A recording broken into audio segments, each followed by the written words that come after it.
Attention, dorénavant, à partir du 2 novembre, la péniche, le balisier du quai, vous attend au 52 quai, point du jour, à Boulogne-Billancourt, du mercredi au samedi. Restauration, Guadeloupe, Martinique, Guyane et Réunion. Attention, ouverture du mercredi au vendredi de 12h à 15h, du jeudi au samedi de 19h à 22h, plus ambiance discothèque jusqu'à 2h du matin, tous les vendredis et samedis. La péniche, le balisier du quai, infoline 01 42 53 21 63.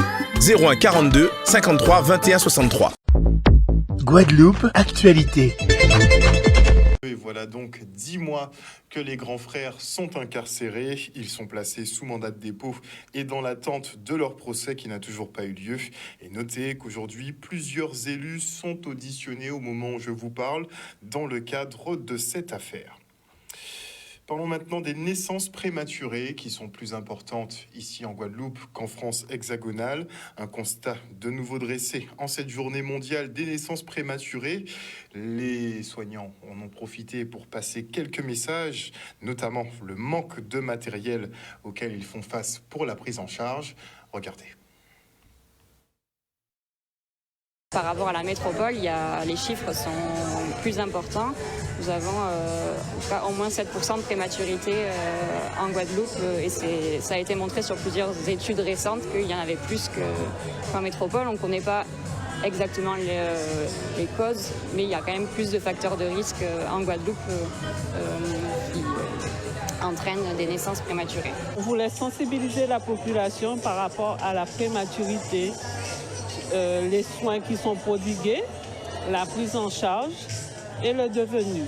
Sous-effectif au niveau médical, on peut parler même de sous-effectif au niveau paramédical et nous avons beaucoup de problèmes de matériel au niveau du CHU, avec les fournisseurs du CHU. On a souvent des ruptures de matériel pourtant très importantes pour les enfants prématurés.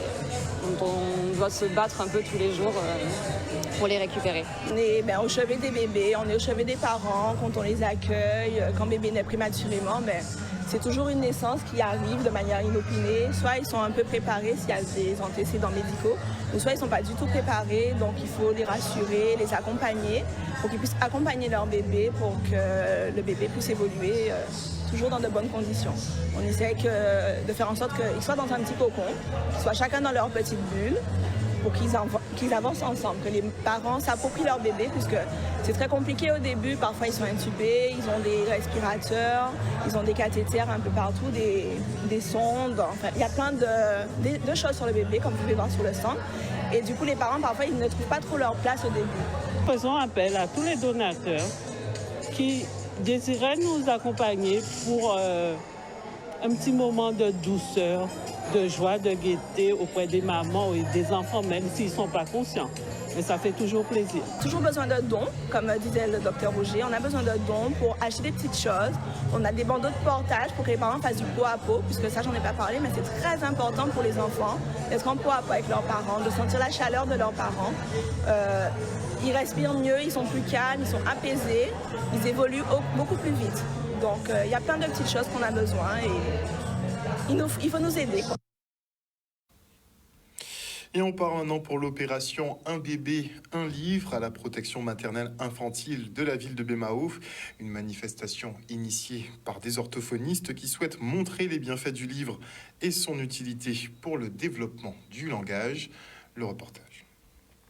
Alors, nous sommes à la PMI de Bémao, protection maternelle infantile, qui est un lieu d'accueil de la petite enfance pour les enfants et les familles, pour les soins, le suivi des enfants de la naissance jusqu'à 6 ans. Et nous sommes là ce matin pour l'action Un bébé, un livre, qui consiste en de la prévention et de l'information aux parents et aux professionnels de la petite enfance pour montrer les bienfaits du livre, de la communication et le développement du langage dès le plus jeune âge. C'est une action qui est nationale, en fait, qui est organisée par la Fédération nationale des orthophonistes. Donc c'est aujourd'hui, le 17 novembre, dans tous les départements français. Et en fait, nous avons donc énormément de demandes, nous, d'enfants qui ont des troubles du langage. Et il est important de pouvoir faire de la prévention, de pouvoir expliquer aux parents comment faire pour que le langage se développe correctement, pour que l'enfant, du coup, s'épanouisse aussi correctement. Et aujourd'hui, donc, le livre est l'objet choisi parce que vraiment, il est accessible à tous. Là, nous avons la possibilité donc d'offrir des livres. Nous offrons des livres qui sont des livres locaux.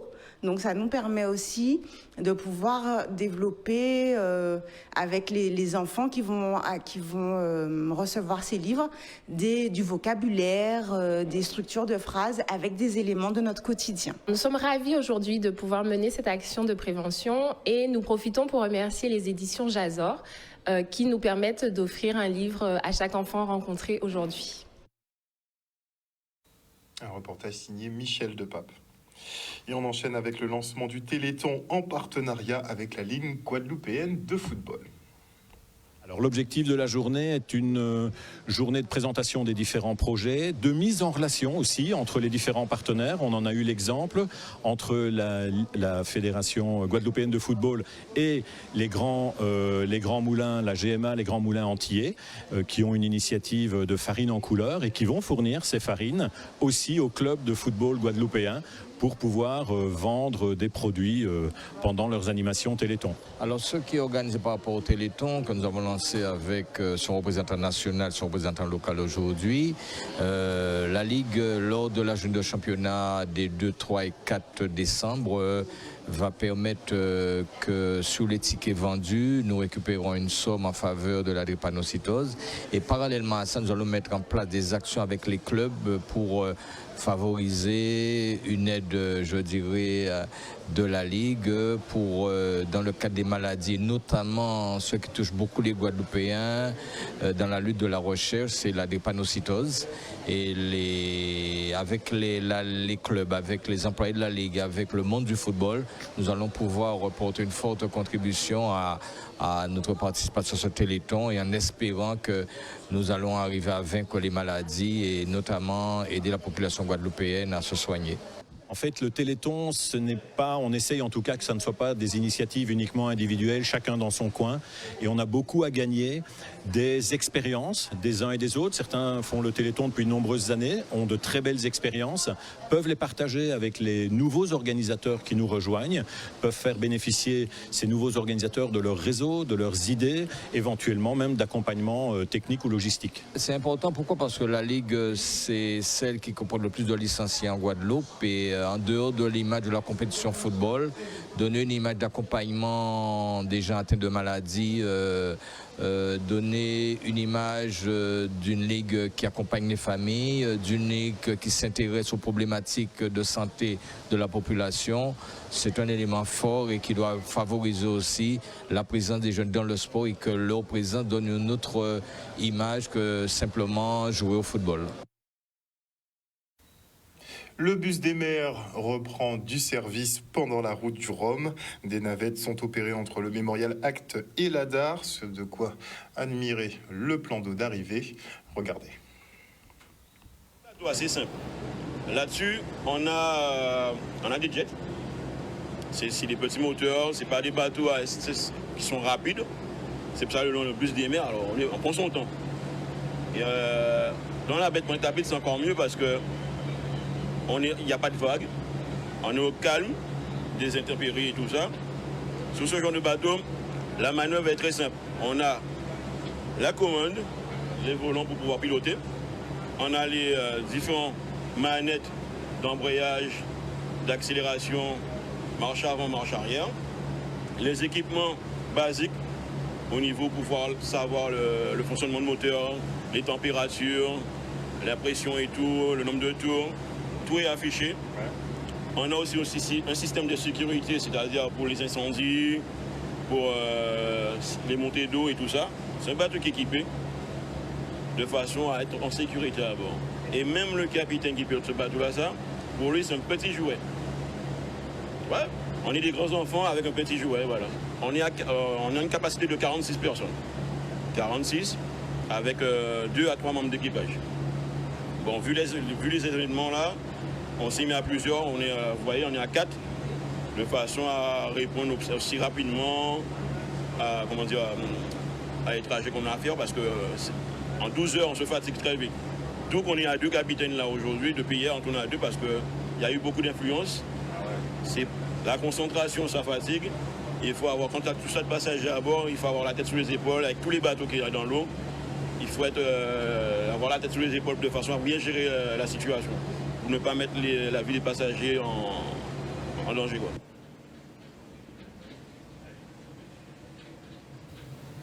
Des navettes qui seront assurées uniquement pendant la période de route du Rhum. On ne sait pas effectivement quand ils vont reprendre. Et on part maintenant pour la présentation des projets retenus dans le cadre du programme Inter-Outre-mer pour les bâtiments résilients et économes en énergie. L'objectif, pousser les professionnels à améliorer les connaissances et les process de construction afin de créer des installations performantes et optimiser leur consommation. Une rénovation énergétique nécessaire si l'on souhaite maintenir notre niveau de confort sans pour autant utiliser plus d'énergie. Regardez. C'est un programme en fait qui est débuté en 2020 et le but en fait c'était d'améliorer la connaissance et ma montée en compétences des professionnels sur la thématique énergie, sur le bâtiment ultramarin. Donc on a fait en fait des retours d'expérience sur des bâtiments performants, donc faire en sorte de les visiter, voir les non-qualités, les bonnes pratiques, tout ce qui peut être répliqué aussi pour que nos bâtiments soient meilleurs en termes de consommation d'énergie, mais également aussi en termes de confort d'usage. Le but n'est pas de réduire la consommation sans qu'il y ait une augmentation, une amélioration du confort, en touchant par exemple au confort visuel, au confort thermique, à la chaleur au sein du bâtiment, comment l'évacuer, puisque on a des connaissances, c'est vrai, très fournies sur les bâtiments hexagonaux, mais sur nos bâtiments en fait en climat tropical, on a d'autres problématiques, se protéger de la chaleur, des intempéries, avoir une ventilation naturelle, éliminer un peu les contraintes en termes d'humidité, les moisissures et faire en sorte que notre bâtiment soit confortable. Ce matin, je suis venu présenter en tant que lauréat de l'appel à projet Ombré, qui est cofinancé par l'AQC, l'Agence Qualité Construction et l'ADEME.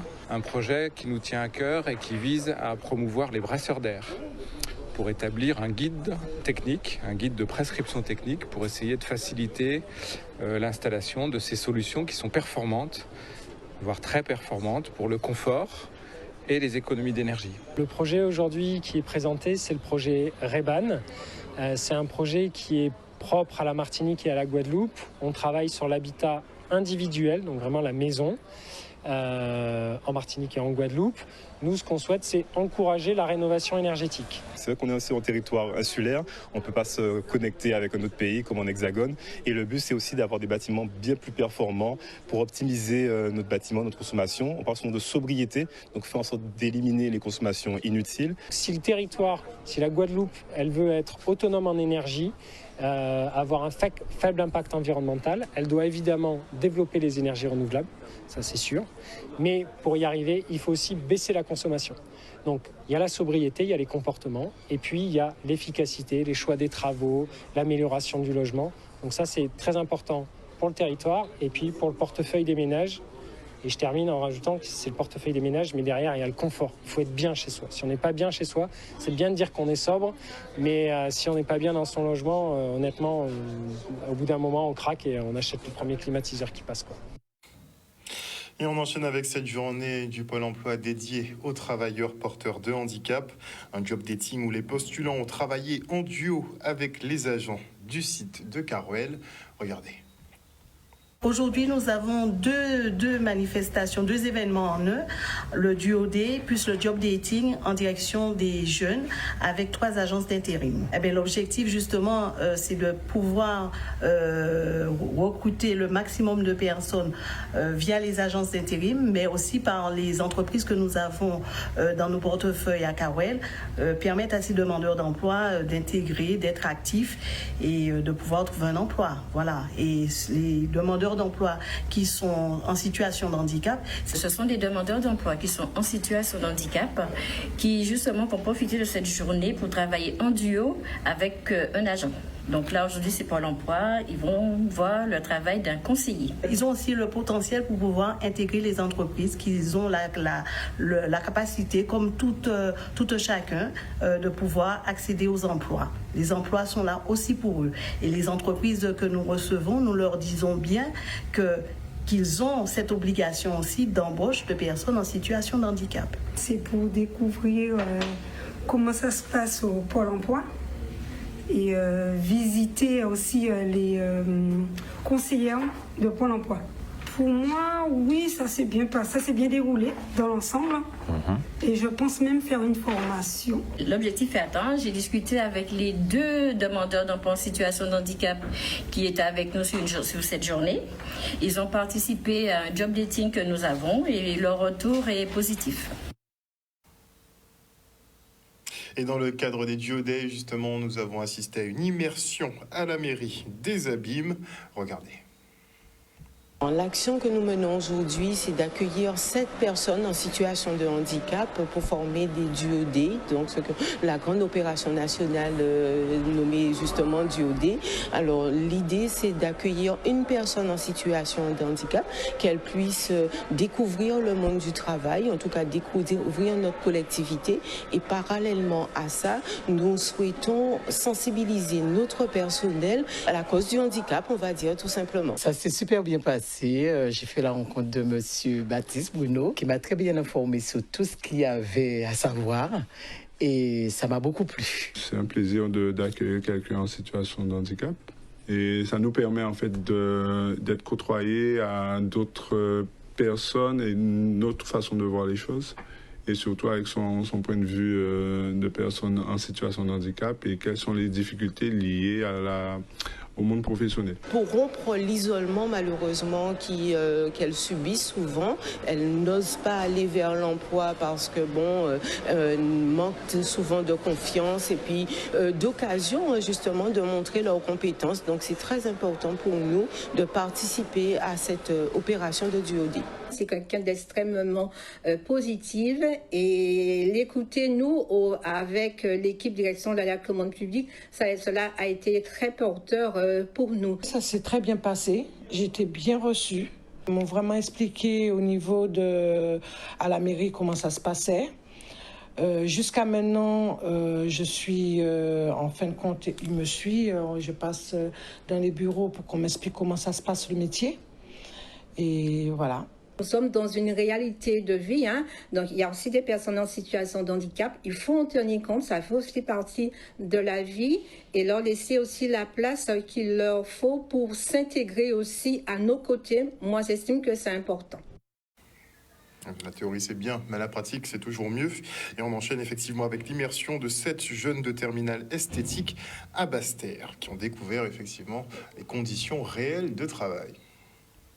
Cela va me permettre, au vu des examens qui vont arriver bientôt, d'accroître mes connaissances, de renforcer mes difficultés. Donc je pense que cela va permettre à tout le monde aussi de voir la vie active. Pendant ces 2 jours, d'une part, leur montrer le métier et qu'elles se trouvent en situation réelle. Parce que quand elles viennent, elles sont toujours accompagnées de l'esthéticienne et là, elles se trouvent en situation réelle.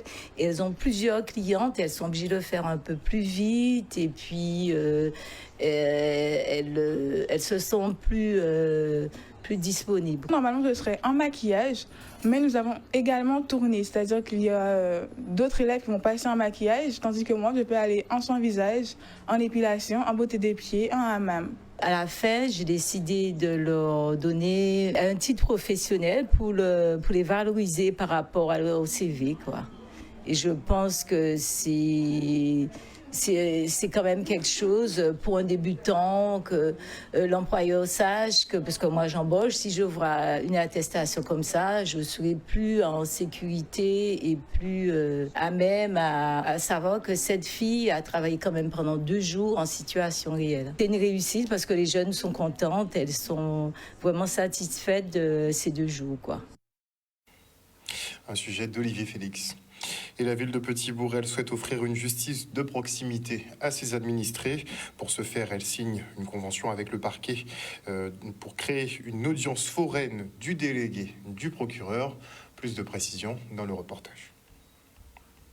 Jour important pour une évolution dans la ce que nous devons à notre population, c'est-à-dire de la sécurité et de la tranquillité. Alors nous avons voulu travailler de manière un peu plus proche encore avec la justice et faire de sorte que les travaux effectués par la gendarmerie, les travaux effectués par notre police municipale soient en capacité de connaître un aboutissement avec une justice qui soit rendue dans la proximité. Faire de sorte que les usagers de la justice, pour des infractions qui sont minimes, soient en mesure de rencontrer, avec leur avocat bien sûr, un juge ou un délégué du procureur sur place. Eh bien, nous sommes venus signer ici avec monsieur le maire de la commune et le groupement de gendarmerie de la Guadeloupe une convention sur la création d'une audience foraine de délégués du procureur de la République. Les délégués du procureur, ce sont des personnes qui sont habilitées à convoquer des justiciables qui ont commis des infractions et à leur notifier des réponses pénales de la part du délégué du procureur. Et l'enjeu de cette audience, c'est que ce ne soient plus les personnes qui viennent au palais de justice où elles sont convoquées, mais qu'au contraire, ce sont les délégués du procureur qui se déplacent dans les communes, et notamment donc ici, désormais à Petit-Bourg, pour se voir notifier cette réponse pénale. Nous croyons cela parce que nous savons que la transformation de notre territoire, de la ville de Petit-Bourg, a généré aussi des tensions, des incidents. Bien entendu, nous ne vivons pas dans un monde parfait et il y a des infractions qui sont commises et nous croyons que chaque citoyen a droit à sa tranquillité, chaque citoyen a droit à sa sécurité. Ça a surtout pour but de rendre la justice plus efficace parce qu'on constate, grâce à ces audiences foraines qui sont déjà en place dans pas mal de communes, puisque à Marie-Galante, au Moule, à Lamentin désormais et maintenant à Petit-Bourg, eh bien dans les communes où ça existe déjà, on s'aperçoit que le taux de présence des personnes à l'audience est bien plus important que quand elles sont convoquées au palais de justice. Ça montre bien que quand c'est la justice qui se déplace, eh bien les justiciables sont plus présents et reçoivent mieux les décisions. La ville de Petit-Bourg souhaite être aussi acteur de cette mission-là avec la justice, avec la gendarmerie, avec la police municipale. Outremernews.fr, le site de l'actualité Outre-mer, 24 heures sur 24 et 7 jours sur 7. Retrouvez la chaîne Outremer News sur YouTube.